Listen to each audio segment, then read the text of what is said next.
slow up, no I don't take shit. I got no love for the fakeness. If you wanna play tough and wanna hate this, I'll always show up. I don't ever slow up, no I don't take shit. I got no love for the fakeness. If you wanna play tough and wanna hate this, I'll always show up and make a statement. I don't ever slow up, no I don't take shit. Welcome into the Jo Madden Sports Podcast. Today, I'm excited to welcome the one and only Matthew Barnaby to the show. Barnaby, how's it going today? I'm good, Joe. How are you? I'm super excited to have you here. I can't wait to jump into your career. Look at some of those highlights that you had. Let's jump straight into it. You're drafted in 1992 by the Buffalo Sabres. What was that moment like? Pretty surreal, to be honest. 2 years earlier than that, I was just fighting to make a junior hockey club. And 2 years before that, I was cut from AA hockey in midget and bantam hockey 2 years in a row. So to have the opportunity to pull a jersey on, something that any Canadian kid and every Canadian kid pretty well dreamt of, being a little boy playing in the driveway or just playing Timbits hockey and growing up is what we always wanted to do. So to have the opportunity to do that, it probably is the highlight of my career. And it's funny because I wasn't even an NHL player yet, but just seeing the joy in my family and the culmination of so many years' work and effort, heartbreak come to fruition was pretty cool. Okay, so who put that love of hockey into you? Well, honestly, I think just being Canadian, it's organically installed into you that you're going to love hockey. You know, every Saturday night, your family's watching it. I grew up without a dad, but I had a mother, a grandmother, and an older brother who's 14 years older than I am. Just love hockey, and they never pressured me into playing. I just wanted to play. Everyone around me was doing it, and it just seemed like everyone loved it. And I love all sports. Like, there's not a sport that I really don't love and didn't grow up playing, but hockey was always my game. Okay, so looking at you as a junior player, I know in one of your seasons you had 111 points, and in that season you still had 448 penalty minutes. How did you become that tough guy out there on the ice even at such a young age? Yeah, my first year, like I said, I was surprised to even make the team. I was very small. I was like 148 pounds.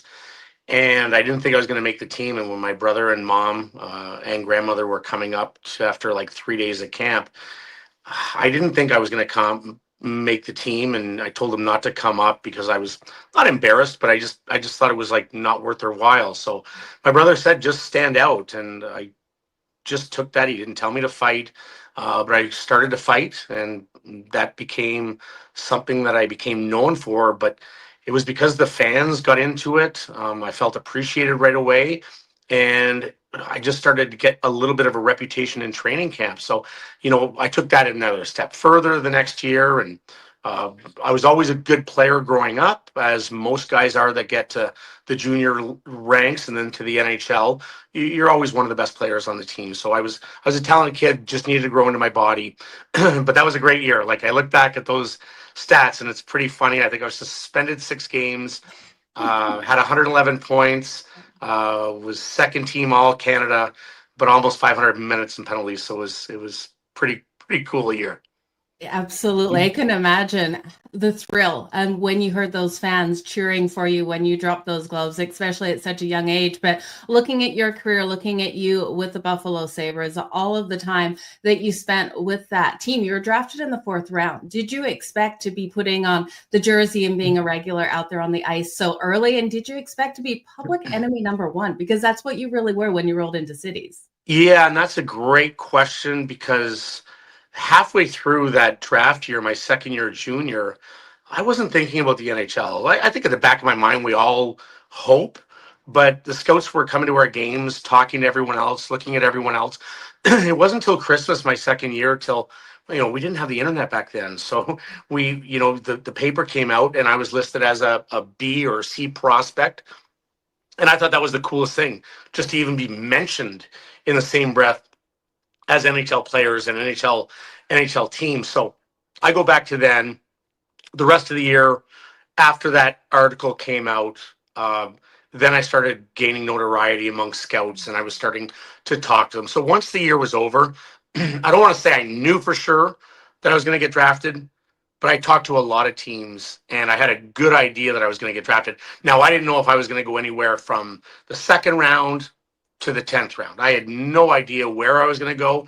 I was ranked pretty high, but it was also the European invasion year where all the Russians came over and were legally allowed to get drafted essentially and allowed to come over without defecting. So by the time the 4th round, funny story, I played in Quebec City, so the Quebec Nordiques were still around. And I still remember with their first pick in the 4th round, they said from the Beauport Harfangs, where I played, we select forward. And I stood up and started kissing my mom and brother, not on the lips with my brother, but that's good to hear. And they go, Ian McIntyre, who is my tough guy on the team.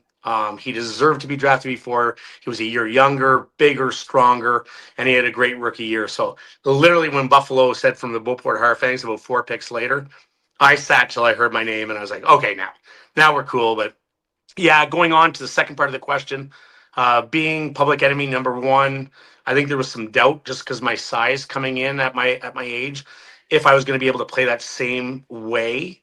And because a lot of guys get drafted and they change the way they play, or because of the size of the guys in the NHL, and they're doing it for a living. The Bob Proberts, the Tony Twists, Joey Kosher. It's a different animal going against guys doing this for a real living, as opposed to being in junior against kids. Like you're 18 years old, 19 years old. Now you're going against 33-year-olds that have done this for 20 years.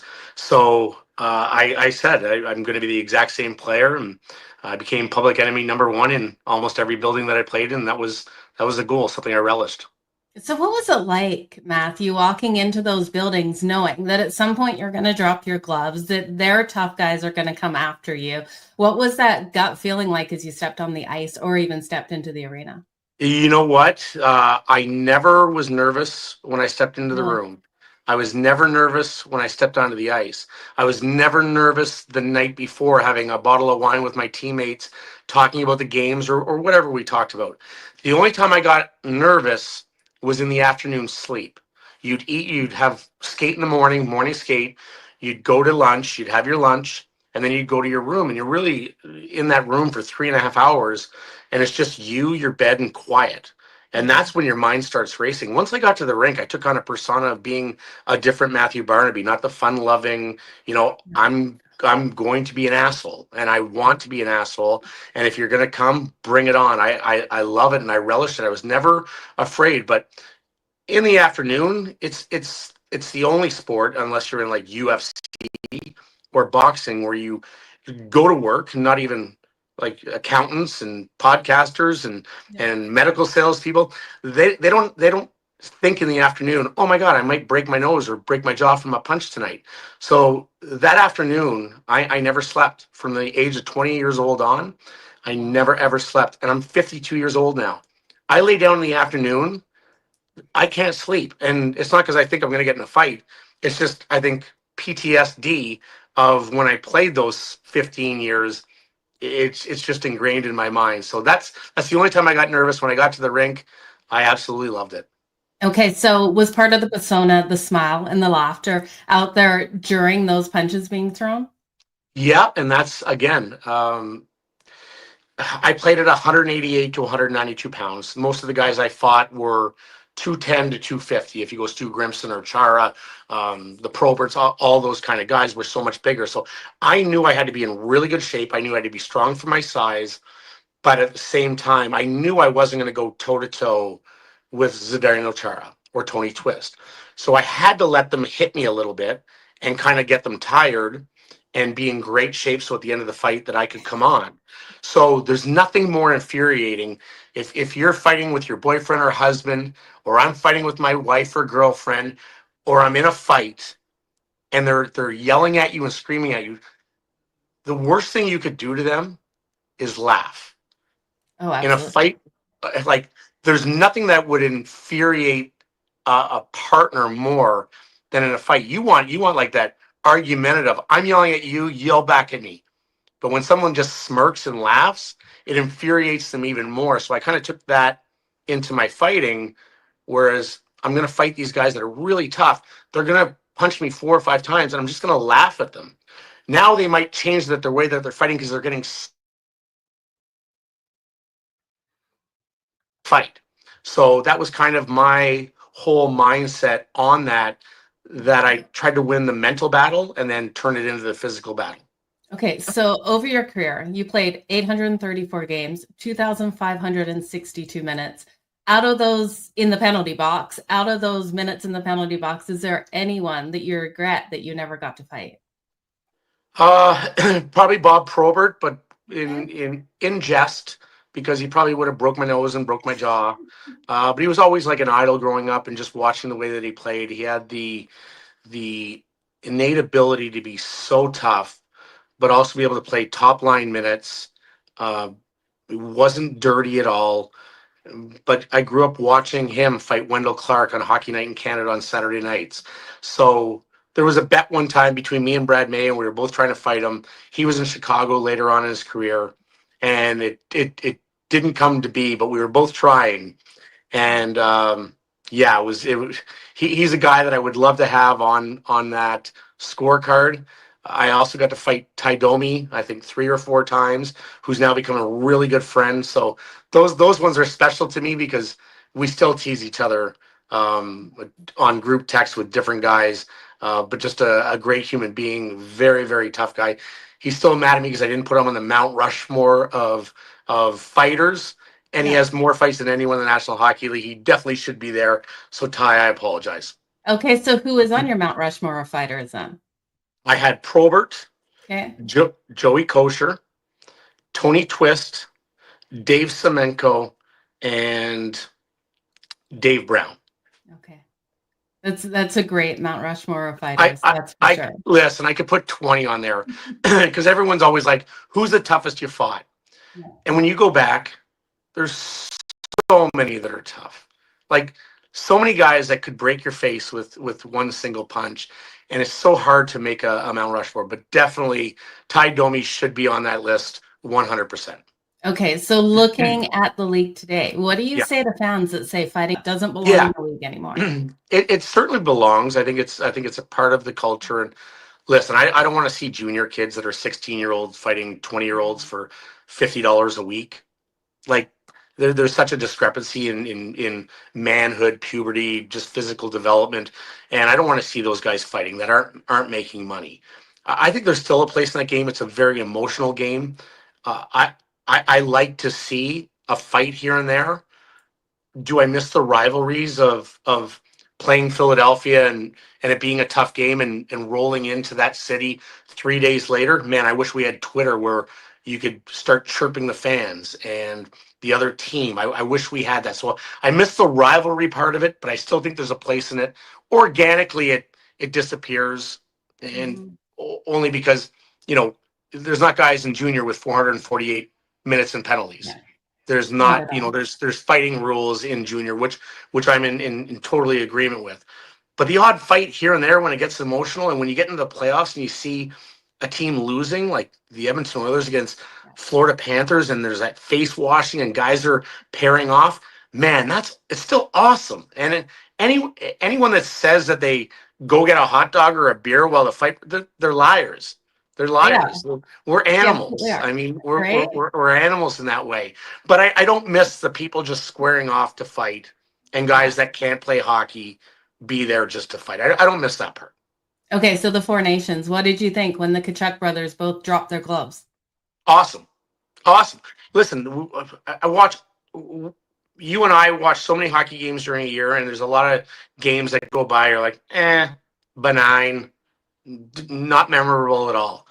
I had people, like I was in Brockville doing a hockey and a golf event at the same time, like during like a 6-month span. And the same people brought up that. Like, that's all they were talking about. They're like, can't wait for the rematch. Can't wait to see how it all plays out. So absolutely loved it. The non-hockey fans loved it. And I thought it was great for the sport, especially for 2 countries now that we see have even taken a larger discrepancy in being allies and loving each other to now kind of butting heads. I can't wait for the Olympics. Oh, it's going to be absolutely amazing. Okay, so we've talked about your tough guy, but I want to talk about the fact that in 1998, when you made the Cinderella run with the Sabres, it was crushed by the Washington Capitals. In that year, 7 goals, 6 assists in the playoffs, over 15 games. Do you think that really was a turning point for your career, for people to know you as more than just that tough guy?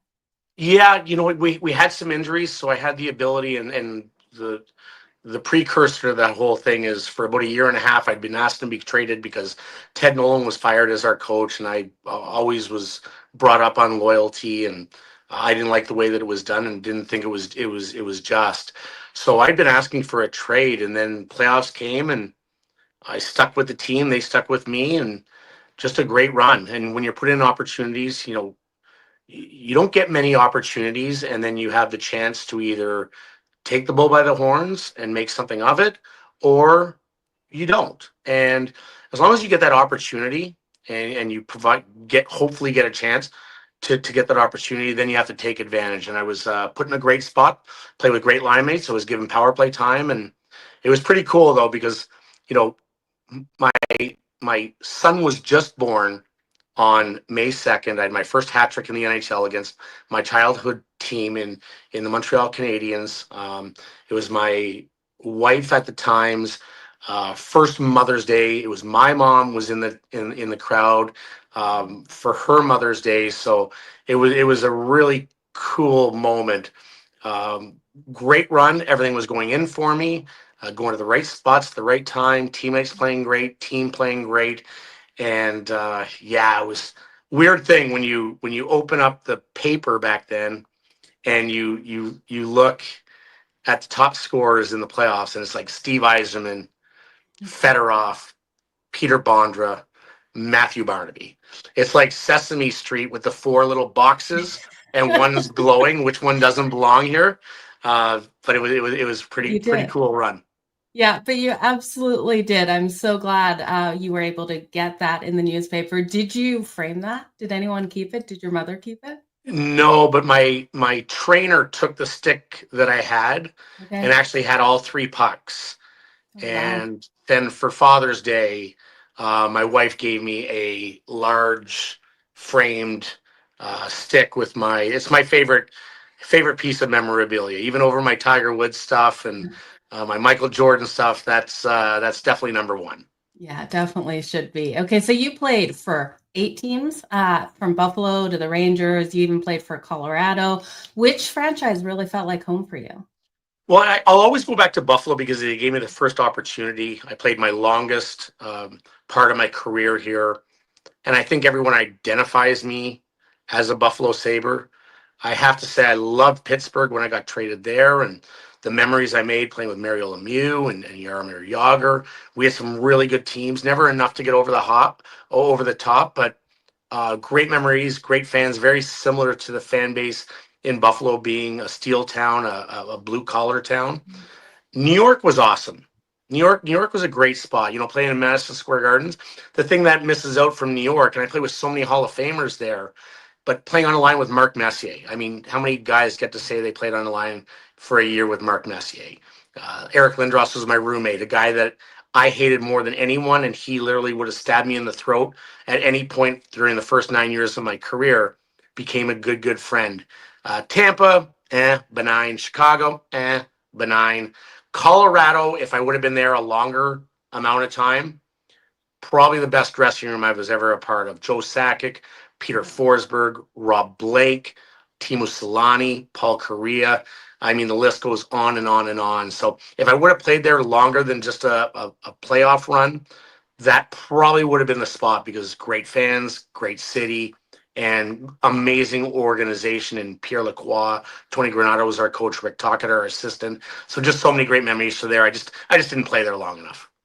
So who are you rooting for now for this upcoming season? Hey, I'm like you. I only love the team that covers my bet. Okay. I'm glad we're on the same page with that, because I'm here in Calgary, so I am a Flames fan. Yeah. But at the end of the day, if the Flames are playing, the Rangers, and I think the Rangers are winning, my money's Yeah. on the Rangers. My heart's Yeah. with the Rangers for that night. So The only team I really don't bet against yeah. is the New York Jets. Okay. That's really the only team I don't bet against, and I should. I'd make a shitload of money if I bet against them. And Especially with that upcoming season. my biggest bet this year is them over 5.5 wins. It's only 5.5. Okay. And I'm at my buddy's house in Buffalo. They play the Bills twice. Come on, Josh Allen's going down this year. Josh Allen's going down. I love that. That's a bold prediction right there. Let's jump back to the Sabres for this upcoming year. I know that's where you were drafted. They feel like home to you. What is your advice for those players like Tage Thompson, Owen Power to overcome their playoff drought? Yeah, obviously it's just consistency. It's being better team defensively. They can score goals. You got Darlene on the back end, Owen Power. They have a lot of guys that can create offense. Tage Thompson is an elite goal scorer. He's a legit 40 to 50 goal scorer, which are hard to find. Alex Tuck, probably going to sign a new deal here in the coming days. They have a lot of good young players. I just don't know if their bottom six has the identity of some of the elite teams. They have the scoring. I don't see an identity from a bottom six, which I like to see. And I just think they're overall a soft team. And that has to be addressed. And it hasn't been addressed by Kevin Adams. And is goaltending going to be good enough? It's been 14 years without the playoffs. And I don't even know if I'm allowed in the building anymore because I've been so critical over the last 14 years or critical or honest. I'm not sure which one. I guess it depends on who you speak with. But you need goaltending. They haven't had that consistently. They are soft defensively, and they don't have that identity in the bottom six, which I'd like to see them have. And hopefully they can overcome that. There's nothing more than I'd love to see fans of Buffalo have two teams, because the Bills have been great for 5 years now, and Buffalo 14 years. It's hard. I know guys that have had season tickets from their families for 50 years that this is the first year they're not renewing. And that's hard because I know how great a place it is to play and how good the fans are. Oh, absolutely. I really hope they can have a turnaround season. It would be great to see them make the playoffs this year. But you're right. Some improvements definitely need to happen there. And anyone that doesn't like your takes probably just doesn't like honesty. But you are known for those bold predictions. You're saying it with the Jets on the football field. What do you think this year out there on the ice? Any bold predictions for us for any of these teams? Which team, sorry? Any of them. Anyone you think is going to have a chance? I think Ottawa, obviously they made the playoffs last year, but I think they're better this year. I think another year of just growing as a team. I loved Claude Giroux coming back and wanting to stick it out. Listen, I think Montreal in the East has the best chance to take that next step. Demidov could be rookie of the year this year. I just think they're a really solid team. I think when you look at the additions of Noah Dobson, even though it's a crap ton of money that they gave him, in 5 years, that deal's not going to look that bad with the salary going up for the next 3-4 years automatically. So Montreal would probably be the team that I'd look at taking that next step. New York Rangers, they got to figure it out. They're too good a team. They have too good a goaltender not to be in the mix and be, I don't know if they're a contender. I'm sticking with the same teams that are contenders. And that's the thing, is when you make predictions, who's going to take that next jump? Well, you have to take teams out of the playoffs. And Florida's still the best team in the National Hockey League. Colorado's still great, even though they got knocked out early last year. Dallas is going to be great again. So there's so many teams that didn't get worse. And the best team in the next 5 years going forward is still the Florida Panthers. It's not often do you win 2 Stanley Cups in a row, acquire players like Seth Jones, Brad Marchand, Kachuk, and Bennett, and they all re-sign. Obviously a little unfair playing field there, but they also took less to be there. So people are talking about the Toronto Maple Leafs. Did they get better? No. You lost Mitch Martin. Now, they're still a good team, and we saw great things out of Anthony Stolarz last year. Toronto's still going to be a really, really good team. Are they good enough to get over the hump? I don't know. I'm not convinced. Give me the Florida Panthers, give me Colorado Avalanche or the Dallas Stars. Carolina's really good in the East. So it's hard to make that next jump because none of these teams are acquiring superstars or guys. They got to do it by committee. You need good goaltending, and none of those teams, if we talk about Detroit and Buffalo, they're not selling me that they're going to take that next step. What do you think of players like Austin Matthews that have struggled in the playoffs for the Toronto Maple Leafs? Do you think that's a mental thing, or do you think that's a team as a whole? I say it's a team as a whole because I don't think I think for various reasons. I think star players are just uber confident and uber narcissistic in the way that they approach the game. They feel like they're the best. They wake up. They think they're the most beautiful in the world. The mirror is their friend, and they really truly believe that they are the best out there. So I don't think it's a mental thing. Now, subconsciously, everyone doubts themselves at some point when things aren't going right. But I think I just think it's a team thing. I think this was the best year that they had. I think this is the best team that I've seen out of Toronto in the last decade that's had so much promise. And they were right there. They could have knocked off the Florida Panthers. Unfortunately, great teams know how to win. And they don't get consumed by the moment, the pressure. And listen, that could have been Toronto series. And we never know what happens if they go beyond that. So they're close. They're really close. Now you lose a 100-point guy like Mitch Marner. What effect is that going to have? Matthew Nyes is going to take that next step forward, with this team. I like the Toronto Maple Leafs. They're going to win their division. I can almost promise they're going to win their division. But it doesn't matter anymore because it's like the Buffalo Bills. We know they're going to win their division. Little dig because he's overhearing me now, but I know. We know the Buffalo Bills are going to win their division. We know Toronto's going to win their division. It doesn't matter because it's all about the playoffs, and nothing else matters to those teams. Absolutely. Okay, so let's talk about post-hockey career. You've written about your life after hockey in your book, Unfiltered. What was the hardest part, Matthew, about retiring and rebuilding your sense of purpose as a father and a speaker? Yeah, listen, being a father is my greatest thing, and I love my kids. My son's a hockey player in France. My daughter's a flight attendant out of Tampa Bay. Just trying to be a good dad because I didn't have that father growing up, and I know how important it is. And we all make mistakes. It's just being honest and truthful and acknowledging that we all make mistakes, and that's just a part of life. They're going to make mistakes. I'm going to make more mistakes, but just try to learn from your mistakes when you do it. As for purpose, I love talking. I love the media. I love being opinionated. Could never work for a network that I couldn't be completely honest and organically myself. I couldn't work for a team like the Buffalo Sabres, like my buddy Rob Ray does. I respect the job that he does, and he's very good at what he does.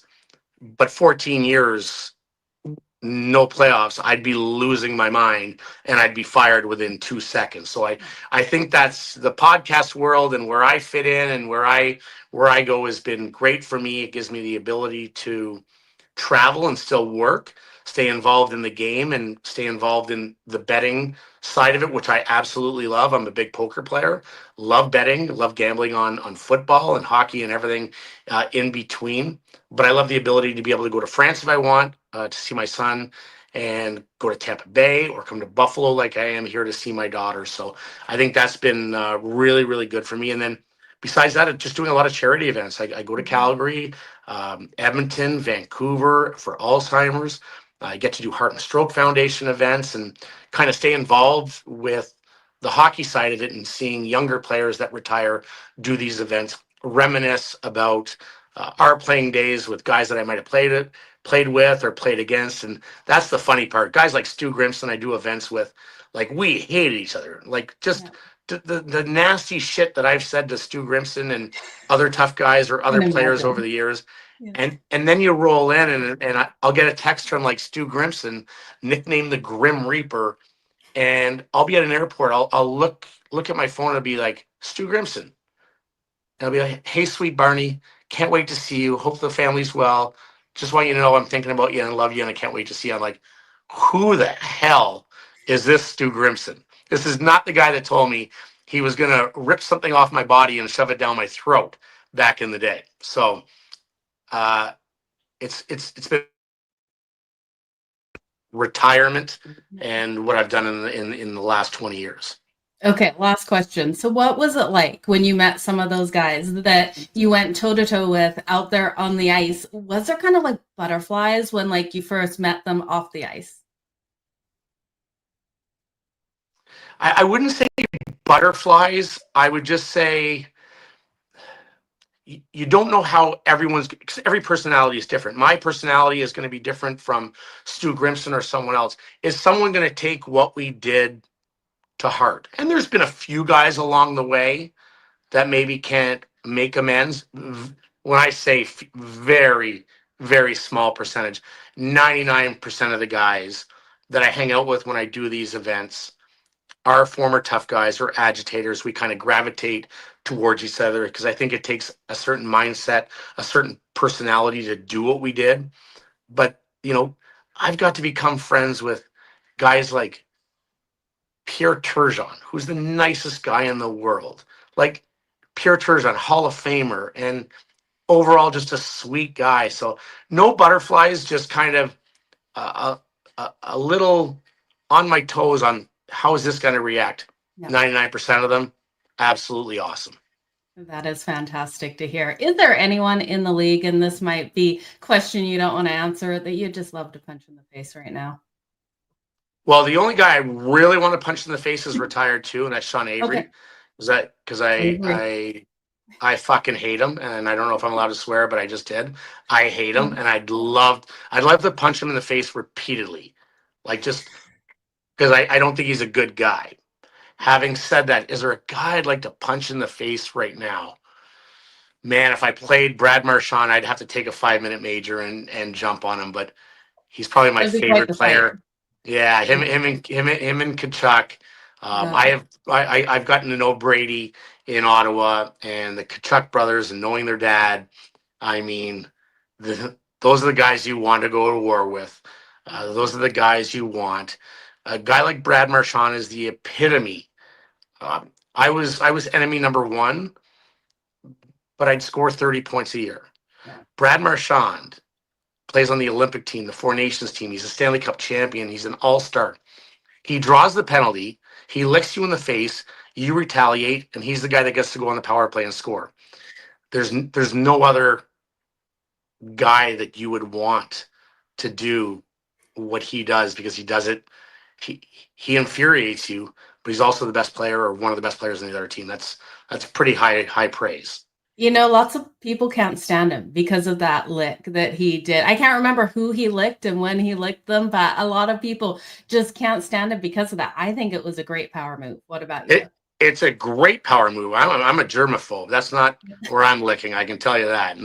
No chance am I licking a sweaty dude during a hockey game. I know where that hockey equipment is, and no, definitely not doing that. But definitely a power move if you can pull it off. Oh, absolutely. Matthew, it's been a pleasure to have you here today. Do you want to promote any of your charities or anything else that you've got going on?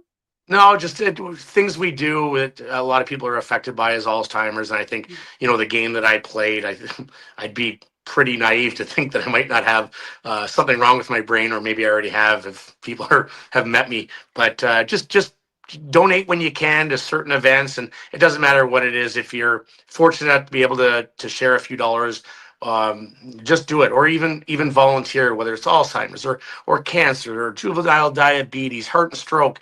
If you're able to donate time or money to any of these worthwhile charities, everyone's affected by something. So it's so important. It absolutely is. And where can everyone find you today? I'm in Buffalo, Matt Barnaby 3636. on Twitter, at Matt Barnaby 3636 on Instagram, and just hopefully staying out of trouble because I like to have fun.